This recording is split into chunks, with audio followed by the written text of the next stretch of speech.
Hey, this is Horner, and this is the first part of Chapter 14, which talks about heat. So we know that molecules will move in a container in random directions if it's a gas, and these random microscopic kinetic energy is basically just what we call the internal energy of the system. So if we define internal energy, we just say it's the energy of all the molecules except for the macroscopic kinetic energy. So that's anything where we have translation, so you've got molecules moving from one place to the other, or they're rotating. And the external potential energy, so that's the external energy due to any interactions that are happening. So we first need to define a system, and the system is whatever we want it to be. So it could be an object or a group of objects, and everything that is not part of the system is considered external. So we call that the surroundings. So when we look at these problems and when we do things using heat, we're going to talk about the system itself, and anything outside of it that doesn't affect it or things that we're not going to consider, we call the surroundings. So those are two really important parts. The internal energy of a system includes both the translational and the rotational kinetic energy of the molecules due to their individual random motions. The vibrational energy of those molecules, both the kinetic and the potential, and that's just due to random vibrations. Potential energy, and that's due to interactions between the atoms and the molecules of the system, not anything due to their surroundings. And then finally the chemical and the nuclear energy, so both the kinetic and the potential energy associated with the binding of atoms to form molecules, or the binding of electrons to form atoms, and the binding of protons and neutrons to form the nucleus. Or the nuclei of an atom itself. So that is what we constitute the internal energy. It does not include the kinetic energy of the molecules due to translation, rotation, or vibration of the whole system, or of a macroscopic, remember macro means large, part of the system. So it also does not include the potential energy due to the interactions of the molecules with the system, of that system with something outside of the system. So for example, if we were thinking about a can of soda, and we were thinking about the liquid molecules on the inside and their temperature, we're not including anything outside. So it might be that the sun is beating down on that can. We're only looking at what's happening on the inside. So they also talk about maybe the gravitational field to do something outside of the system itself. For the first example that we have a block of mass, 10 kilograms, starts at point A, so up here, and then it moves down this frictionless incline. It's 2 meters high. It continues sliding along the surface. It comes to rest at point C, and they want to know how much internal energy the system, the block plus the table, has increased. So we've got a decrease in potential energy, as you know, from point A to point B, so from the top to the bottom. We also have an increase in kinetic energy from A to B, so those are equal. We will have a decrease in kinetic energy from B to C, and that should be equal to the internal energy from B to C.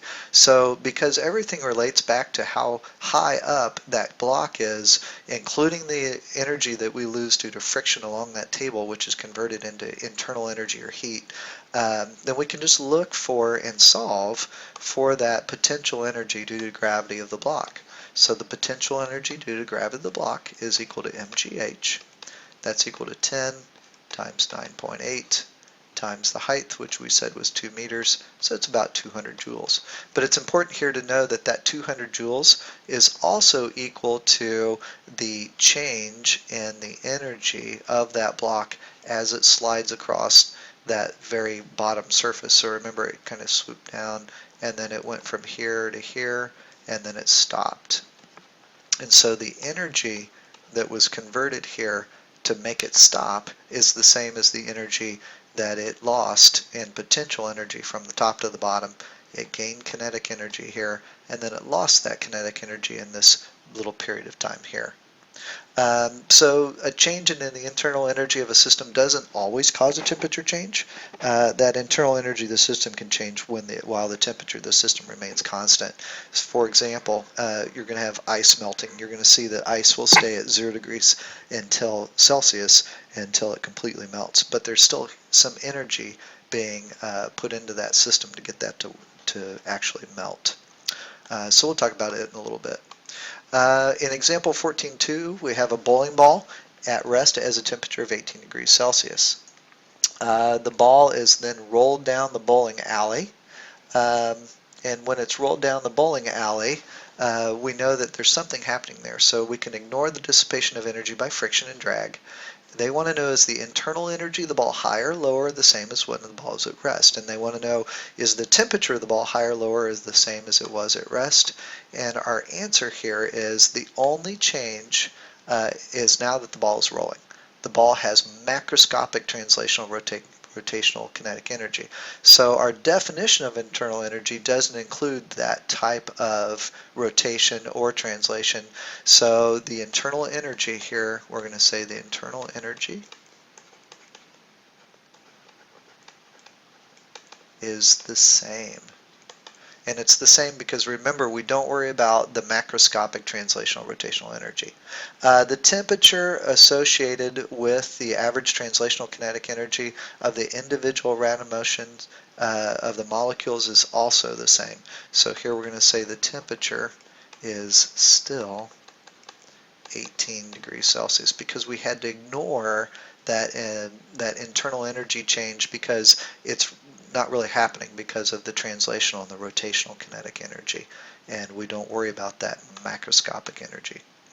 Let's go on to heat. Heat, a lot of the the 18th century scientists thought that heat was actually a fluid, and they called that fluid caloric. The flow of that heat into an object was thought to cause the object to expand in volume in order to accommodate the additional fluid, and that's why there's no mass increase. And that was really a mystery to them.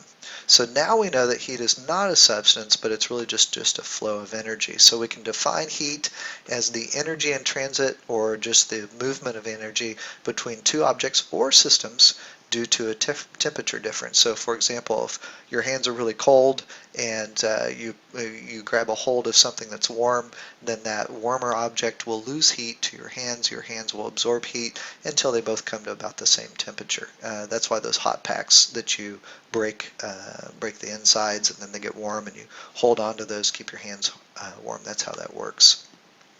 The calorie is defined as heat required to change the temperature of 1 gram of water by about 1 degree Celsius. And specifically, that's from 14.5 to 15.5 degrees Celsius.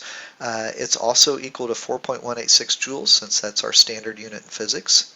And it's interesting to note that when you eat a calorie, you're not eating a small calorie. You're actually eating 1,000 little calories. So a big food calorie here is equal to about 4,186 joules. Really important distinction there. Heat and work. So heat and work are very similar. They both describe how we transfer energy. Work is energy transfer due to a force, and heat is a microscopic form of energy transfer, and it involves a lot of particles. So this exchange of energy occurs due to the individual interaction of the particles, so they're all banging into each other and transferring energy that way. There's no macroscopic displacement when heat flows, and so no macroscopic force is exerted by one object on the other, and that's an important point. A system does possess energy in various forms, including internal energy, but it can't possess heat or work. That's just something that's happening. So heat and work are two ways of transferring energy from one system to the other. So we always say that the heat flow, or the direction of heat flow, it will always flow spontaneously from a higher temperature to a lower temperature. You have to do a lot of work to get it to go the other way. Example 14.3, so an example in an experiment similar to what Joule did. So Joule was a famous scientist, obviously famous enough to get his name associated with the unit here. We've got an object of 12 kilograms. It descends 1.25 meters at a constant speed, and that causes the rotation of a paddle wheel inside an insulated container of water. And they want to say, if the descent is repeated 20 times, what is the internal energy increase in the water in joules? So here's the setup. We take this little rod here, and when we turn it, it makes both of these masses come up.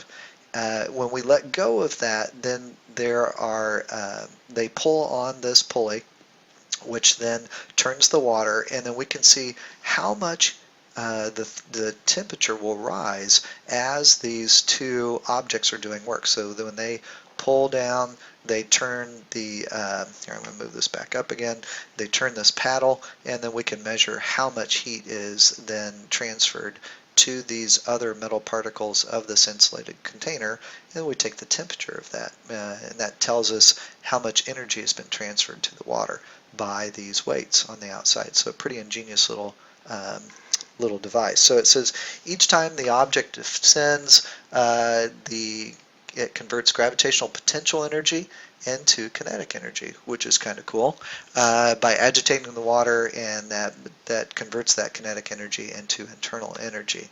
So our solution here, they want to know how much of this is converted, so we're going to just say the potential energy due to gravity is equal to mass times gravity times the change in height. We know that our total mass here is 12 kilograms. We want to multiply that by 9.8 in order to get our force, so that's mass times gravity. We do have 20 times that it descends, so I'm going to put 20 descents. And then we've got a change in height here of about 1.25 meters. So if you do that work, you end up with 2.94 kilojoules of energy. And if all that goes in, it increases the internal energy of the water by 2.94 kilojoules. And that's what they wanted for that problem. You just had to find out how many kilojoules of energy was generated. There is something called thermal expansion, so we know that almost all items, well, yes, all items will expand when they're heated. We do have one item that will expand when it's cooled, so we'll look at it later. But the forces between the atoms are really symmetrical. They're very asymmetrical, so two atoms are separated by less than the equilibrium distance. They will repel one another strongly, and if they're separated by more than their equilibrium distance, they attract each other much less strongly. So as we increase the energy between a couple of different particles, the maximum distance increases more than the minimum distance decreases. So we say that the average distance between a couple atoms that are being heated will increase. So we can talk about something called heat capacity now, and basically for a lot of different substances under normal conditions, as the change in temperature goes up, it's approximately proportional to the heat. So here we can say that constant of proportionality is called heat capacity, and it's just Q, the amount of heat, divided by that change in temperature. Heat capacity depends both on the substance and on how much is present. So, for example, the heat capacity of gold is pretty small. It's only about 0.128 kilojoules per kilogram Kelvin. As we move through the metals, you'll see here that as we get into glass, now we're getting a little bit more heat retained, but this is really small. So these things, when you heat them up, they will lose heat pretty quickly. That's why you can heat up a pan pretty easily, and then once you remove the heat, it'll cool off very quickly. On the other hand, we've got water, which has a specific heat about 4186 joules per gram degree Kelvin, or gram Kelvin. Here we've got 4.186 kilojoules, so that's pretty high. Human tissue is about 3.5. It's really close to water because human tissue has a lot of water in it. Ice is about 2.1, and then we go back to Pyrex glass, it's only about 0.75. I'm going to take you back to the metals. Notice that they're really small. And then if you move on to water, you'll notice that it has one of the higher heat, specific heats. So it can hold a lot of heat. If you boil water, you can't stick your hand down in that. You have to let it rest for quite a long time for it to be able to lose all its heat. So water is really good at retaining heat. Specific heat is a little bit different. Specific heat, the heat capacity of water in a drinking glass is much smaller than the heat capacity of the water in Lake Superior. So we know that the heat capacity of a system is proportional to the mass of the system. We can say the specific heat capacity, which is lowercase c, which is different than our heat capacity, which is higher uppercase c. And if we want to know what it is, we can just take that uppercase c divided by mass, which we also said uppercase C was Q over delta T. So now specific heat capacity is often abbreviated as specific heat. So the specific heat is the heat divided by the mass times that change in temperature. We Typically in chemistry you'll see this equation, Q is equal to mc delta T, where the amount of heat that an object has is equal to its mass times its specific heat times the change in temperature. This equation only applies though when something does not phase change. So it doesn't go from liquid to solid or liquid to gas. That's really important to note. Now we've got a saucepan in this example. It contains 5 kilograms of water. It's initially at 20 degrees Celsius. It's heated over a gas burner for about 10 minutes. The final temperature of the water is 30 degrees Celsius. They want to know what is the internal energy increase in the water, what is the expected final temperature of the water if it were heated for an additional 5, and then finally, is it possible to estimate the flow of heat from the burner during the first 10 minutes.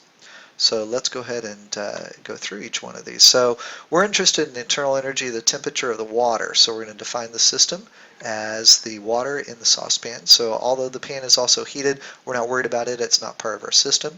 So the pan, the burner, and the room are all outside that system. So we're only looking at the water itself. So for the first part, we're going to say that the change in temperature is equal to the final temperature. Oops. So this is TF minus the initial temperature. So that's equal to 30 minus 20. So we get 10 degrees Celsius, which is also 10 K. Our change in internal energy is equal to Q. That's the heat in the system, which is mc delta T. We know our mass here is 5 kilograms. Specific heat of water is 4.186 kilojoules per kilogram Kelvin. And then we multiply that times the 10 Kelvin, and we get 209 kilojoules. So that is letter A. For letter B, we can assume here that the heat is delivered is proportional to the elapsed time. So the temperature change is proportional to the amount of energy. So if the temperature changes 10 degrees in 10 minutes, it changes an additional 5 degrees in an additional 5 minutes. So that's pretty proportional. So our final temperature here, T, is going to be equal to 20 degrees Celsius plus that 15 degrees Celsius in that time that we changed. So we heated up to 35 degrees Celsius. For the very last part, which is part C, for this one, we've got not all the heat flows into the water, so heat also flows from the burner into the saucepan and into the room. So we can say that there's got to be more than 209 kilojoules of heat flowing from the burner during that 10 minutes, because not all of it's going into the water itself. So we've lost a little bit to our surroundings. Heat flow with more than 2 objects. So let's say some water is heated in a large iron pot by dropping a hot piece of copper into the pot. We define the system as the water, copper, and the iron pot.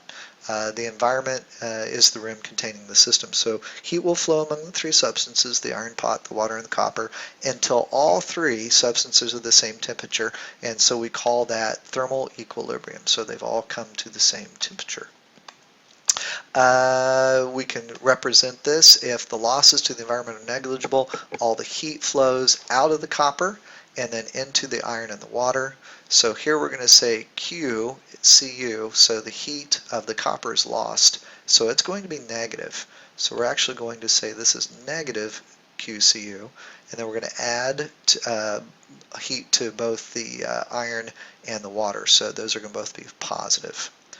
So that's an important point. Heat lost is negative, heat gained is going to be positive for what we're doing. In this setup, here we've got a calorimeter. So this is what we call a calorimeter. It's got a little stir so it can stir the water. It's got an insulated jacket, it's got a lid, and a thermometer sticking into it. So we can put a piece of metal on the inside here, and when we do that, that'll heat up the water. We can find out the temperature change of the water, and knowing the specific heat of water, we can actually find out what that metal is by finding its specific heat. So we'll do that in the lab. Here's our example problem that uses the same specific setup. So we've got a sample of an unknown metal, has a mass of 0.55 kilograms. It's heated in a pan of hot water until it's equilibrium with the water at temperature 75. Then we take that metal, we remove it from the heat bath, and we place it into the inner cylinder of an aluminum calorimeter.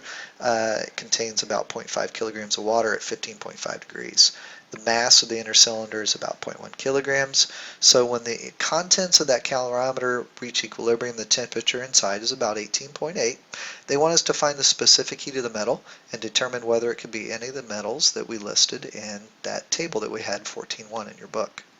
So here we know that heat flows from the sample to the water and to the aluminum until they all reach the same temperature, okay?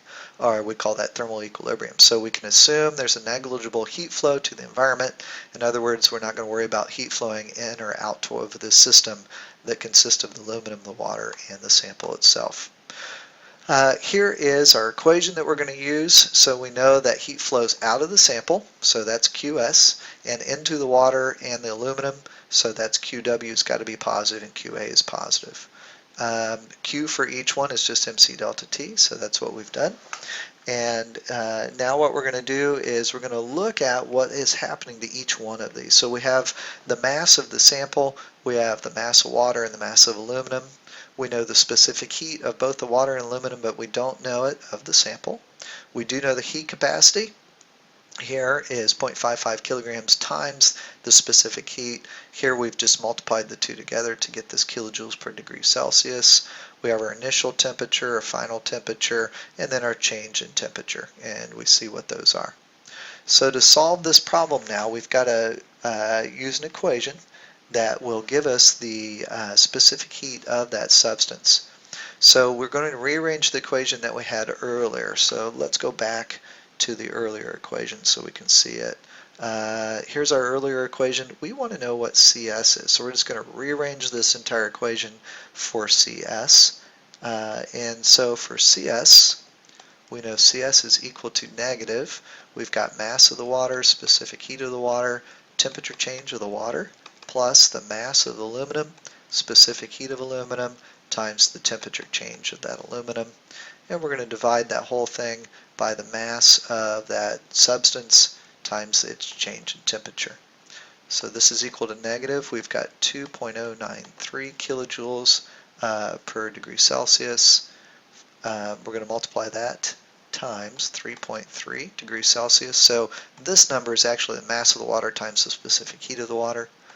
We have mass aluminum times the specific heat of the aluminum gives us 0.09. That's what we did earlier. And it's also got a 3.3 degrees Celsius change. And we're going to divide by the mass of the substance, which is 0.550, times its temperature change, which is negative 56.2. So it's important to see that. The two negatives cancel, and we end up with 0.23 kilojoules per kilogram degrees Celsius. If you look back on the table, you'll see that this unknown sample must be silver. Ag is silver. And that is the end of 14.5 example. Let's move on to the next part. This is the specific heat of an ideal gas. Now, something that you've done in chemistry probably before is you've looked at the kinetic energy of a gas. It's 3 halves nkt, which is equal to 3 halves nRT. So for a monatomic gas, heat is equal to the change in that translational kinetic energy, which we just defined. So Q here is equal to 3 halves nRT, which is equal to N times, remember this is the heat capacity at a constant volume times the change in temperature. And so this is about 3 halves of R. So CV here for a monatomic ideal gas, for just any gas, one atom, so maybe helium, argon, krypton, any of those, is about 12.5 joules per Kelvin per mole. And that is our CV value that we're going to use for ideal gases. We have a theorem called the equipartition of energy. It says that the internal energy is distributed equally among all possible ways in which it can be stored, so as long as the temperature is really high. So each independent form of energy has an average of about 1/2 kT, which contributes to about 1/2 R of the molar specific heat at any constant volume. So if you look at these molecules, they're spinning in a few different ways. So here we've got them spinning along an axis. Here we've got it spinning through that axis and then also going in this other direction. So we've got kind of an X, Y, and Z rotation.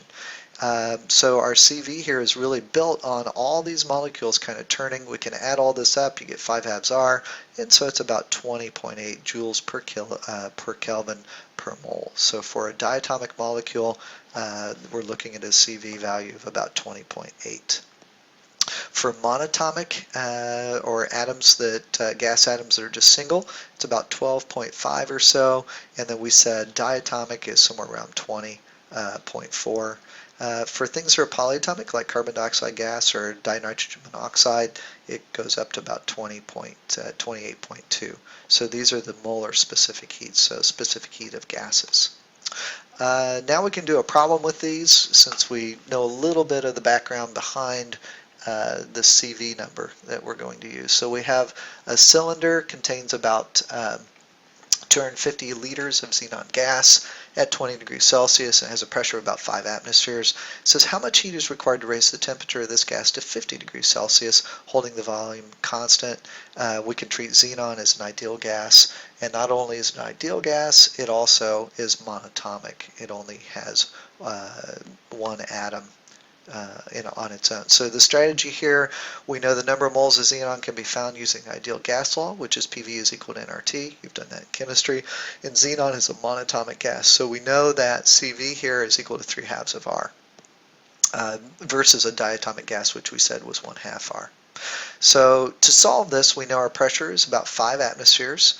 We can take 5 times 1.01 times 10 to the 5th pascals. That gives us 5.05 times 10 to the 5th pascals. Our volume is 250 liters, which is 250 times 10 to the negative 3rd cubic meters. And our temperature is 20 degrees Celsius, which we had 273.15. We get 293.15 Kelvin.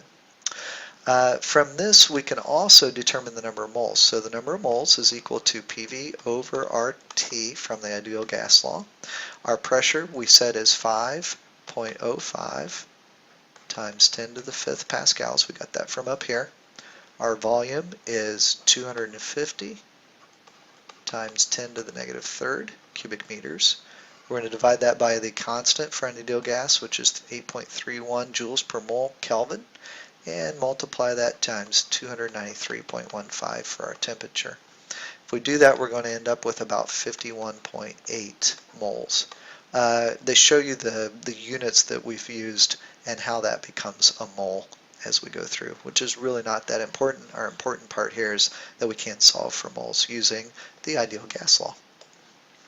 And that is example number 14.6. So now we can go through, and now that we know the number of moles for this 14.6 problem, we can now go ahead and solve for our heat, our Q. So our Q here we said was 3 halves of the number of moles, so this would be 51.8. And then we know that there are 8.31 joules per mole degree Celsius, and we have our temperature change, which is 30. So we've just taken 3 halves of the number of moles times R times that temperature change, which is 50 minus 20, and we end up with about 19 kilojoules. And that is our final answer for this one, and that is the end of the first section of Chapter 14.